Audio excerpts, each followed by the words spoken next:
There can be no equivocation about that. There are not two sides here. There are not two sides.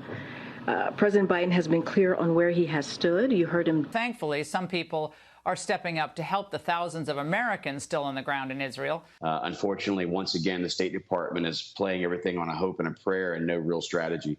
Yeah, I mean, it's reminiscent, I'm sorry to say, but it is reminiscent of some of the slowness that we seem to see with the Afghanistan evacuation. I hope that's not the case, but you're getting that feeling by the stories that are emerging online. What's happening? The buzz. So Israel has gone war or declared war on Hamas, which is funded by Iran following Joe Biden's release of lots and lots of money, guys. It's no coincidence that Iran is now funding Hamas to attack Israel. It's obvious what's happening right now, guys.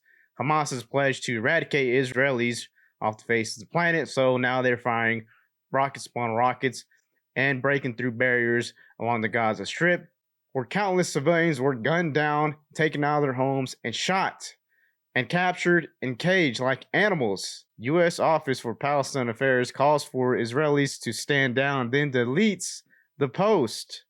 The United States Office for Palestinian Affairs calls on Israelis to refrain from violence and retaliatory attacks in response to Hamas attack in Israel, then deletes the message. So Israel does not have the right to defend itself. Is that what we're saying here? Why would y'all even say that? Don't say that. Don't say that at all. Say that they should be defending themselves, because that's exactly what they should be doing. If you're attacked, you defend yourself. Someone breaks in your house, you defend yourself, your property, and your family. You don't just let them do whatever they like. We unequivocally condemn the attack of Hamas terrorists and the loss of life that has incurred. We urge all sides to refrain from violence and retaliatory attacks. Terror and violence solves nothing. The office posted Saturday on X, formerly known as Twitter. So since the forming of the Israeli country after 1945, they have been at war with the Islamic people for about 75 years, guys. This has been an ongoing thing, thus the term peace in the Middle East. Why is that Joe Biden administration telling Israel to not respond to the horrific evil being perpetrated by Palestinian terrorists? I mean, look at this, guys. This place is bombed. They're running through the streets in these buildings, killing these people by the dozens. Smoke can be seen in the Rehovot area as rockets are launched from the Gaza Strip into Israel on Saturday.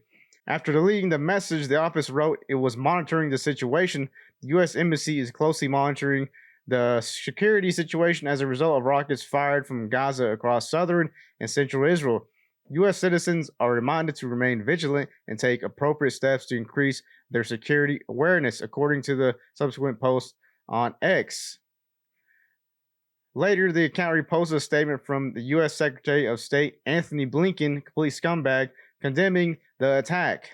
Police evacuate a woman and child from the site of a rocket attack in Israel during Saturday's violence. I mean, look at this, guys. Horrendous. Lourdes Lamela, acting chief of U.S. Office of Palestinian Affairs, and her team called on Israelis to refrain from violence and retaliatory attacks, and then deletes the message, according to reports. Refrain from again with the refrain from violence. If you're attacked, you obviously got to do something, guys. You can't just say, "Oh, it's no problem. You're good. Everyone's dying over here. Civilians, babies getting their heads chopped off, but it's okay. We're not gonna retaliate." We unequivocally condemn the appalling attacks by Hamas terrorists against Israel. We stand in solidarity with the government and the people of Israel and extend our condolences for the Israeli lives lost in these attacks. Worst attack on Israel in 50 years, how we got there. So here's a timeline from 2005, but it goes back to 1945. Worst attack on Israel in 50 years, how we got here. In 2005, Israel unilaterally withdraws from the Gaza Strip over 3 decades after winning the territory from Egypt in the Six-Day War. 2006, terrorist group Hamas wins the Palestinian legislative election. 2007, Hamas seizes control of the Gaza in a civil war. 2008, Israel launches military offensive against Gaza after Palestinian terrorists fired rockets into the town of Sderot. 2023, Hamas launches the biggest attack on Israel in 50 years. Over 1,300 Israelis are dead, more than 3,000 are wounded, at least 100 were taken hostage, with the death toll expected to rise after Hamas terrorists fired thousands of rockets and sent dozens of militants into Israeli towns. So here's a depiction of what's going on. Gaza Strip.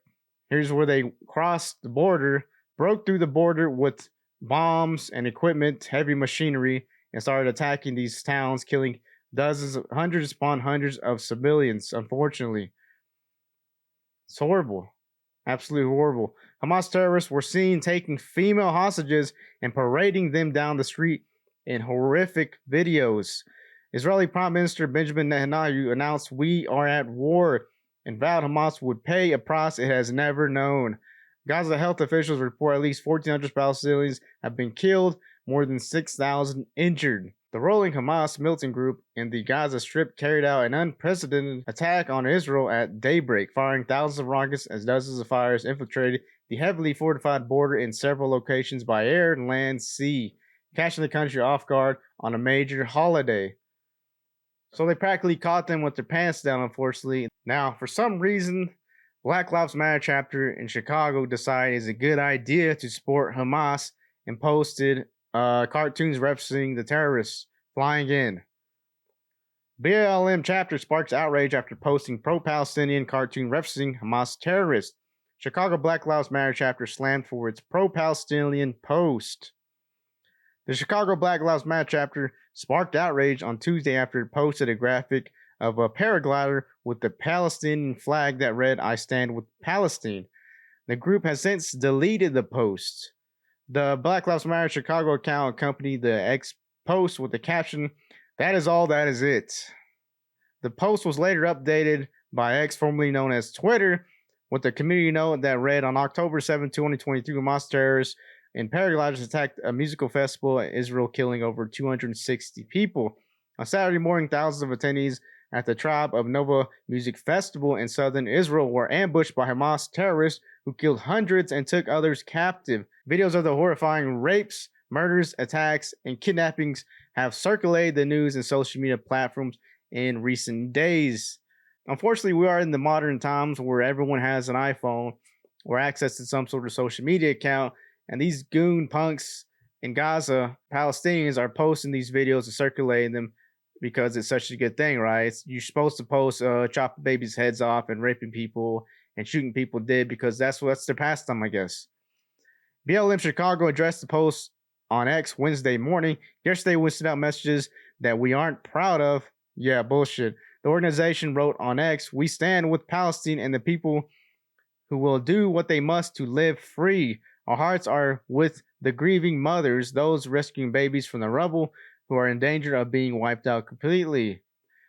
Israel's former ambassador Danny Dillon slammed squad member after Israel apartheid comments, "A disgrace." Damn, look at this. All these people dead. The post promote the backlash from politicians and media figures on both sides of the political aisle. Black Lives Matter Chicago posted this, celebrating the paragliders who massacred the Israel concert goers. Former Illinois Governor Rod posted shocking anti-Semitism and cruelty. Martin Luther King is rolling over his grave. Wow. This is it right here, guys. They posted this to their account, "I stand with Palestine," because this guy right here was strapped with guns. They didn't even put the guns on this man. This is a guy prepared to kill as many Israelis as possible when he flew into that festival. And they did. They captured them. They have videos of them being raped, killed, beheaded, shot, and all in between. And it's horrible. Should not be standing with these people, BLM. What are y'all thinking? The BLM Chicago stands with terrorists who rape women, murder innocents, and decapitate babies, Liz Willard posted. Utterly sickening from the Black Lives Matter Chicago, Aviva Klumpus, co-founder of Boundless Israel, posted, and they have used an image of a paraglider like the ones who swooped into the Israeli music festival and murdered, raped, and mutilated and paraded beaten civilians back to Gaza. Wow. You support the people chopping heads off babies and gang raping women, you sick Nazi bastards. Jason Bedrick, a research fellow at the Heritage Foundation, commented. Take a look. Liberal Jews Carol Moskovich, columnist from the New York Post and Fox News, commented, "This is the shit you support. Terrorists stand with terrorists." Seth Dillon, the CEO of Babylon Bee, commented. Wow. The official Chicago chapter of Black Lives Matter released a graphic Hamas paraglider takes a stand with Palestine. Journalist Andy Nigo posted a unit of Hamas militant used paragliders and hang gliders to launch their armed massacre of civilians in southern Israel. Black Lives Matter, like Antifa, have long expressed support for Palestinian terrorism in the name of decolonism and fighting capitalism. A national BLM group known as Black Lives Matter's Grassroots published a statement to its Instagram page Monday that read, Black Lives Matter's Grassroots stands in solidarity with the Palestinian families who are currently resisting 57 years of settler colonialism, apartheid. The caption changed the statement, clarifying it should be 75 years, not 57. Post proclaimed that because the Palestinians have been subject to decades of apartheid and unimaginable violence, their resistance must not be condemned but understood as a desperate act of self-defense. The BLM grassroots statement came just after Israel's military confirmed that it had found the remains of 40 Israeli babies massacred by Hamas in a local Israeli village, including some infants that were found decapitated. Decapitated, guys. 40 of them. Horrendous. Unforgivable. The BLM grassroots continues to promote the BLM message abroad with the coalition of 26 BLM chapters across the US and UK. It is separate from Black Lives Matter's Global Network Foundation, which is formerly led by activist and self-described trained Marxist Patrice Colluers. Now here's KJB's response. Let's watch. What is the president's message to members of Congress who seem to be equating the Hamas terror attack with actions that were previously taken by Israel? Look, here's the thing, and which congressional members? Well, there have been some members of Congress who have called for a ceasefire, and they have not gone as far as backing the administration's call for support for Israel. So look, I've seen some of those statements this weekend, and we're going to continue to be very clear. We believe they're wrong. We believe they're repugnant, and we believe they're disgraceful. Our condemnation belongs squarely with terrorists who have brutally murdered, raped, kidnapped hundreds of Israelis. There can be no equivocation about that. There are not two sides here. There are not two sides. President Biden has been clear on where he has stood. You heard from him directly today. You heard from him also on Saturday on this. There's been multiple statements from this president, and he's taking action to provide additional support to ensure that Israel has what they need to defend themselves. Okay, yeah, right, KGP. I'm not surprised that you wouldn't be supporting BLM if you did. It would make total sense because Joe Biden is the one who funded this attack by giving Iran millions upon millions of dollars, which they then gave to Hamas in the form of rockets, guns, bullets, grenades, which they used to attack Israel. Now let's go to Twitter here, guys, because Rashida Tlaib has been acting a fool. Rashida Tlaib chose to stay silent on Hamas terrorists beheading Israeli babies, and she now says people who criticize her silence are bigots. Absolutely appalling and disgusting. Everyone should be loudly condemning the murder and beheading of kids. Because she supports that, guys. She's pro-Palestinian. She put the pro-Palestinian flag along with the LGBT flag outside her office. Because that's the right thing to do, right? Pick a side, forget the other side. Everyone deserves to die over there. That's what she believes. Okay, now here's a video of some soldiers ambushing civilians going to a gate. It's pretty horrendous, guys. Let's watch.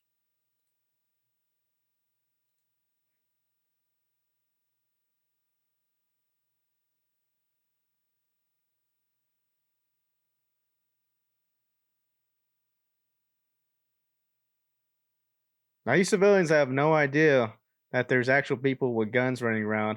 And if they do, they're not sure if these are actually with them or against them. So they roll up not knowing what's going on, unfortunately, and they lose their life.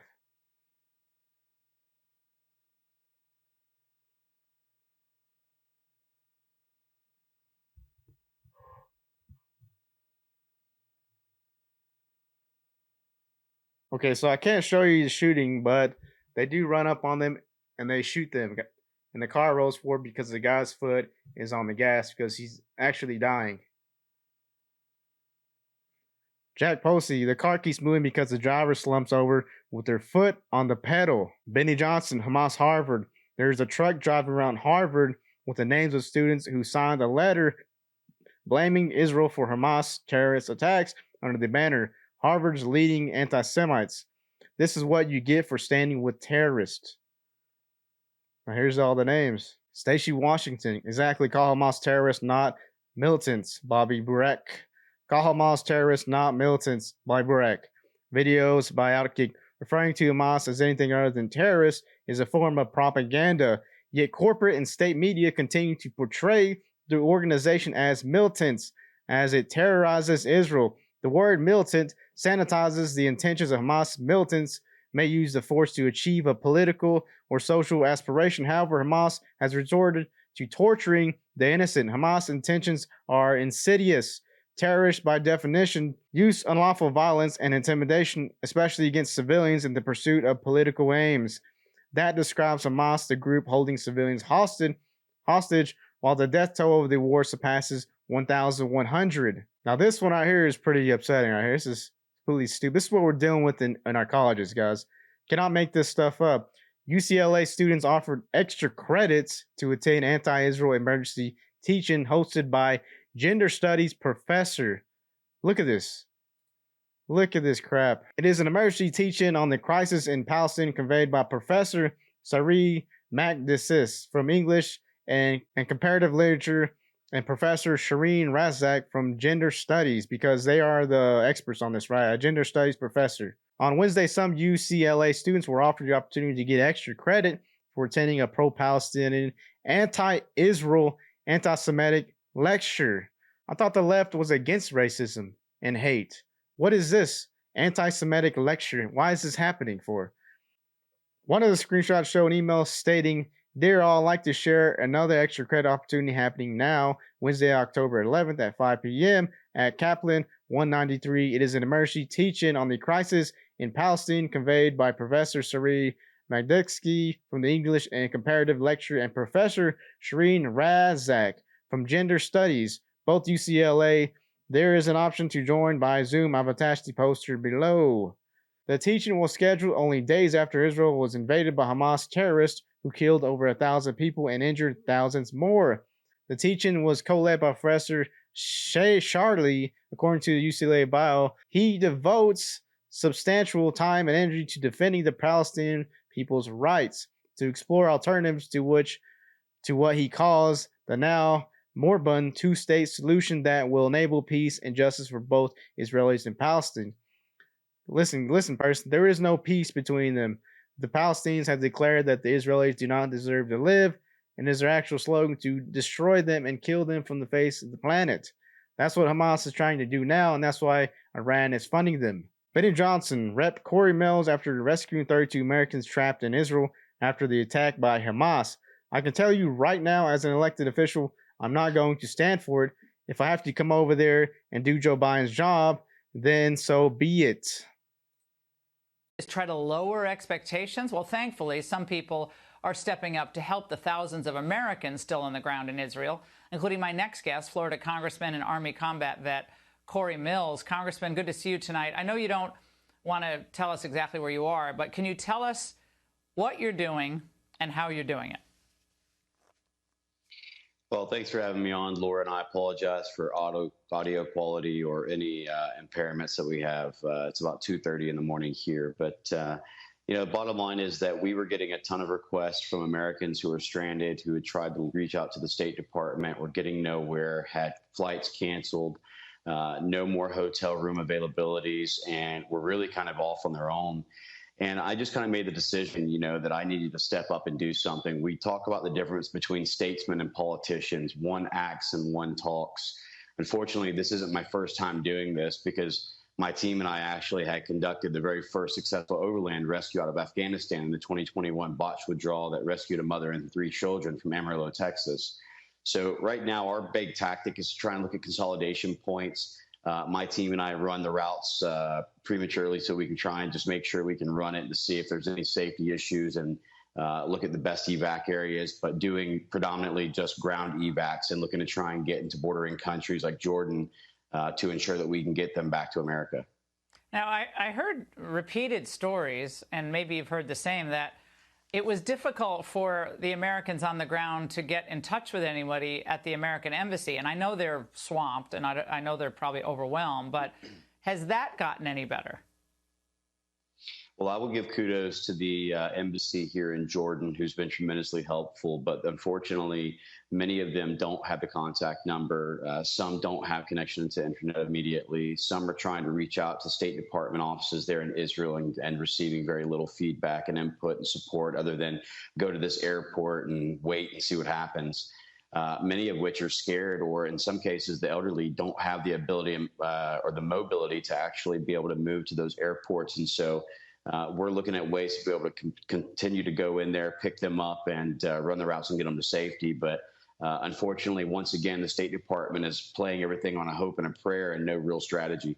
Yeah, I mean, it's reminiscent, I'm sorry to say, but it is reminiscent of some of the slowness that we seem to see with the Afghanistan evacuation. I hope that's not the case, but you're getting that feeling by the stories that are emerging online. I want to put this map up, showing the area surrounding Gaza that the IDF has declared as a military zone. Now, do you know if is there a large presence of Americans in these zones that are declared now military zones? I think that right now there's a very high possibility that there's large swaths of Americans across the entire country. As you know, we were celebrating Yom Kippur's 50th anniversary. Many people were over there for that. Also, the peace and musical festivals. So a lot of people didn't predict what was actually going to occur, especially with the airborne operation that was launched by Hamas. And now you're seeing some of the threats coming out of Hassan Nasrallah and with the Hezbollah in Lebanon, as well as for Hadi al-Ahmadi in Iraq. And so I think that this is a war in which they haven't seen in quite some time. And I really love the resolve of the Israeli IDF and the prime minister to want to go in there and completely eliminate the Hamas once and for all so that they can go ahead and secure the region, because Iranian influence, and again, I put all this 100% on the Biden administration. Biden released $6 billion. It's still a fungible and very easily movable income that they have. $6 billion. His oil revenue has gone up to $30 billion. And, back when Trump was in office, it was half that. And if he was actually sanctioning it further, I mean, we're literally funding the very terrorism that's hitting our allies and endangering Americans, as well as for leaving billions of dollars in Afghanistan that's now finding its way into these war zones to be utilized against Americans. The Biden administration, again, weakness invites aggression. And Iran, China, Russia, and North Korea, they are preying upon this weakness in the White House, this weakness in this administration, their priorities on wokeness as opposed to freedoms and safeties of Americans. And I can tell you right now, as an elected official, I'm not going to stand for it. And if I have to come over here and do Biden's job, then so be it. Congressman, at 2:30 in the morning, I wish we had every congressman and senator on Capitol Hill with that much energy at 2:30 in the morning. Thank you very much. Please stay. There you have it, guy. An elected official actually going, putting boots on the ground. There used to be a time when our commanders in chief or kings of armies would actually go into battle with their army. That would raise morale. But obviously, Joe Biden's never going to do that. He's too frail and weak. The man can die from a slip and fall in the bathtub. So that's it for that, guys. This is an ongoing conflict. Like I said, it's been going on since 1945, when Israel was recognized as a nation. So about 75 years of nonstop violence and killing both Israelis and Palestinians on both sides. It's horrible and it should stop. There's no point in having human deaths from either side. It would be great if we actually had peace in the East, but I don't know if that's going to happen. Someone has to go, unfortunately.